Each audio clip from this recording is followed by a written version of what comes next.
integrity, experiential, unusual. Now, if you could host a member of the British royal family, how are your customers changing? We now have, consumers are evolving. So the customers that we take today are the people that first went island hopping in Greece. They were happy to leap on and off ferries. Then they earned a bit more money. They have more exacting standards. They travel further afield. That generation today, many of whom book with us, are now the people who have final salary pension schemes, 60, 65 years old. It's incredibly young now when we've got people easily travelling, still in their 80s and 90s. So these are people who are looking for experiential travel. It's not about the toiletries in the bathroom. It's not about the flashy names necessarily. It's doing something very, very different. What's the biggest misconception about your type of holidays? The biggest misconception is that we are expensive. And there's a difference between good value for money and cheap, if you like. Now, price and value is in literally the eye of the consumer.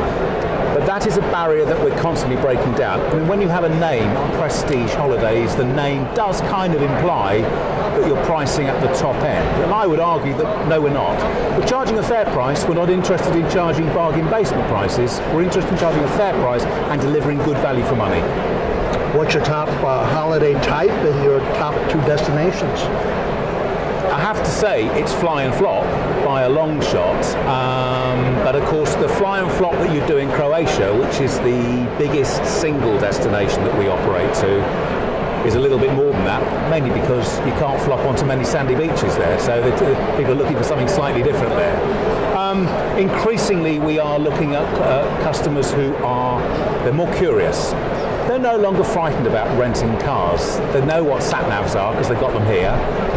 They're not bothered now if they can't communicate in the language of the country they're visiting. They're quite sophisticated people these days. So as they become a little bit more sophisticated, a little bit more daring, we have to change and amend what we're offering them. 30 years old, same owners, which is very unique in this world, who comes to work every day still. What is he and she passionate about? What are their names? John and Cherry, and they are a dream team.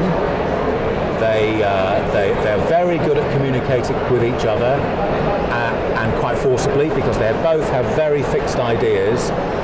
I don't imagine they spend a lot of time at home discussing what wallpaper they're going to hang or what they're going to have for dinner, because actually the business seems to follow them wherever they go. But they're quite happy in that world. They're quite happy in that life, and I think that kind of cascades down to the rest of us. And John will think nothing about picking up the phone at 8 or 9 o'clock on a Saturday night to say, "Oh, I've been thinking about this. Sorry to disturb you." Don't worry me. But he's never not thinking about it.